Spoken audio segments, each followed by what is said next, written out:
Hello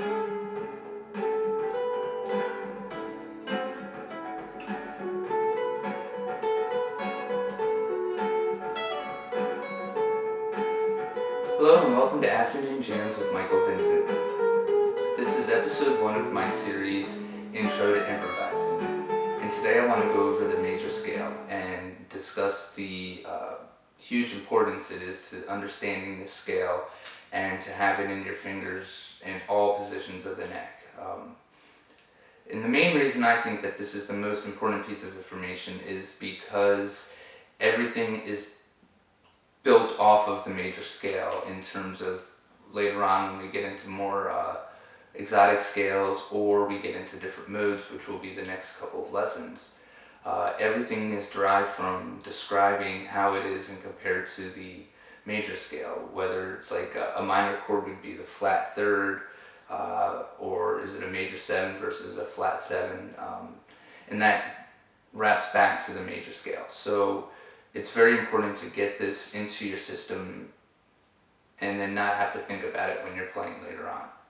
So I'm going to be going through the C major scale since there's no sharps or flats. It's the easiest one to remember all the notes and then kind of move up and down the neck with it and kind of remember positions.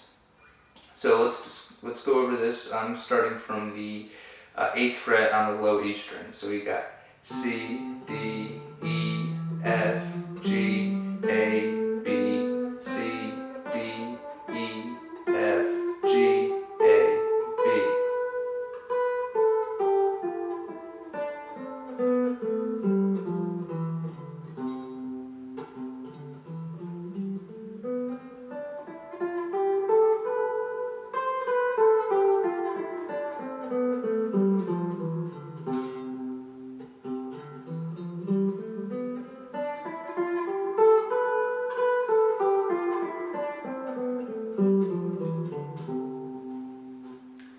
Now, there's all kinds of ways to practice this, but the first part that I think is important in getting a scale into your system is to learn the diatonic arpeggios for that. So for C major scale, that's going to be a C major 7, a D minor 7, an E minor 7, F major 7, G7, an A minor 7, B diminished, and that's the scale.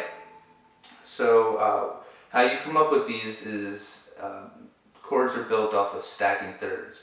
So basically you play a note, skip a note, and play a note, skip a note, play a note, skip a note, play. So we got, for C major 7, we do C, skip the D, E, skip the F, G, skip the A, B. So C, E, G, B.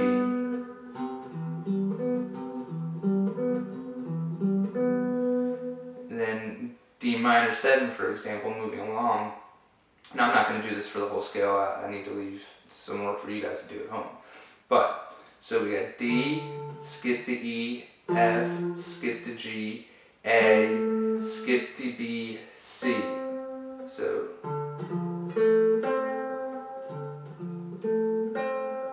C, F, A, C, excuse me, D, F, A, C.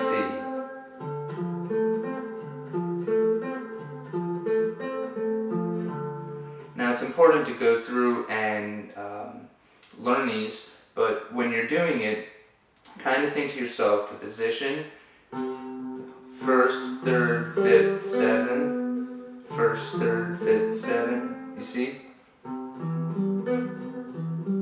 But then go through and say the note names as you're going, because you want to know the interval that is, but you also want to know the note name, because when you're building lines later on, you're going to be playing into another chord, and what's the third on one chord isn't going to be the same note for the third on the next chord, obviously. So C, E, G, B. And you're going to want to go through the whole thing. So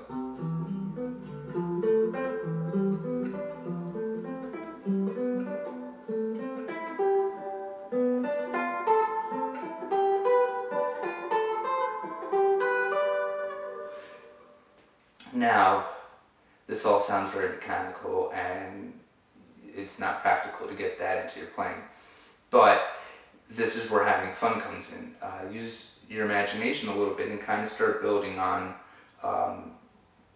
changing chords. For example, we can start out with an F to a C, so it would be like,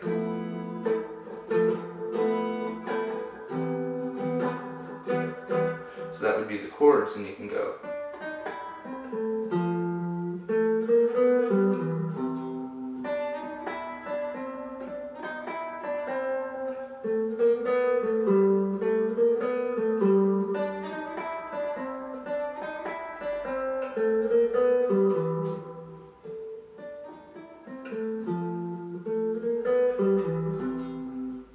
Now, that kind of makes it a little more interesting, and you get used to the idea of playing from one chord to the next. And that's going to be very important come later on. Another thing that you can do to get it into your system is play like sequences, like see 1, 2, 3, 2.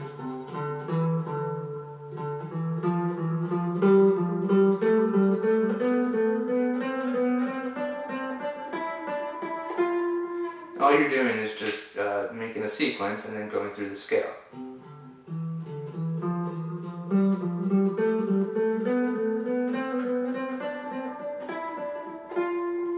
Or you can play thirds.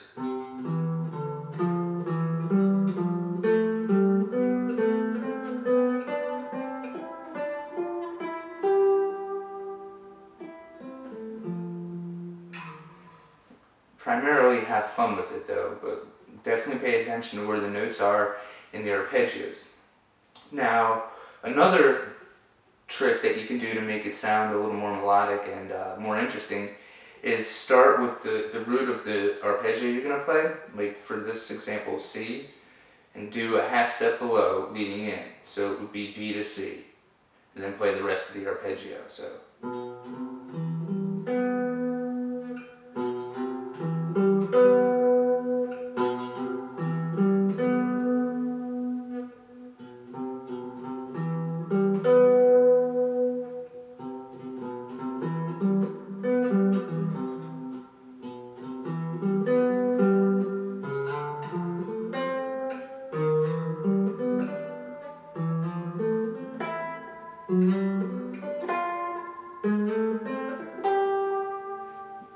So you see how that can make it sound a little more interesting to it.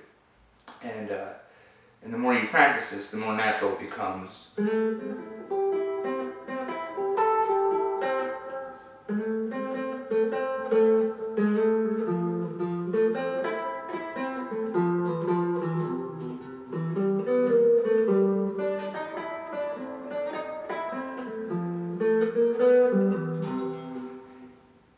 Have fun when you're practicing these things, because that's going to keep you interested and keep your mind focused. And the important part is to try to make music, try to start writing little lines to yourself. It's going to benefit yourself later on as you keep going. So if you like what you saw in this video today, don't forget to like the video and subscribe to my channel and hit the little bell notification to get updates on when new videos come out. So for the next lesson, we're going to take a deep dive into the modes.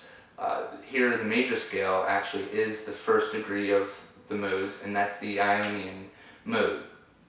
Next lesson, we're going to take a look at the mixolydian mode, which is the 5th degree of the scale. So from a C, that would be a G, starting from a G.